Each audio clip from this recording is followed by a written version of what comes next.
दोस्तों आप देख सकते हैं भगत दोनों हाथों में आहूत लेकर के एवं माथों पर भी आहूत को किस प्रकार से संतुलित करके जो है भक्ति करने के लिए राजा सलहेश के मंदिर से सीधा आगे बढ़ रहे हैं और आगे बढ़ते हुए सीधा भजन मंडली के बीच में जा करके झूमने लगे हैं। देख सकते हैं पूजा पद्धति जो है किस प्रकार से राजा सलहेश के लिए सजाई गई है। सामने में आपको राजा सलहेश की मंदिर दिख रही है जो भच्छी गांव में है। आपको बता दें कि ये भच्छी गांव मधुबनी शहर से सटा हुआ एक गांव है। आप देख सकते हैं पूजा स्थल के चारों तरफ श्रद्धालु भरे हुए हैं। तो वहीं भगत जो है तरह तरह के जो है सो करतब दिखा रहे हैं।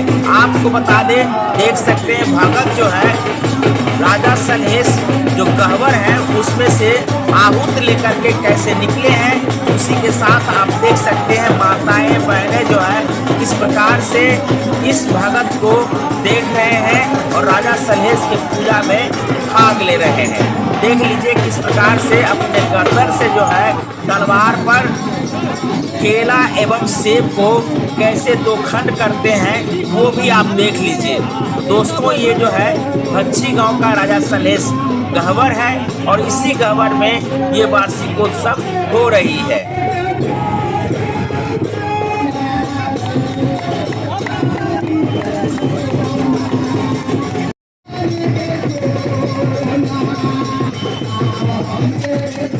तो दोस्तों आप देख सकते हैं भगत किस प्रकार से जो है भक्ति कर रहे हैं। कभी कट्टा पर खड़ा होते हैं तो कभी तलवार भांजते हैं तो कहीं सेब को जो है गर्दन से दो खंड करते हुए दिखाई देते हैं। तो ऐसा करतब जो है भगत आज राजा सलहेश के वार्षिकोत्सव पूजा में करते हैं और दिखाते हैं कि गर्दन से हम कैसे दो खंड सेब को कर दिए हैं।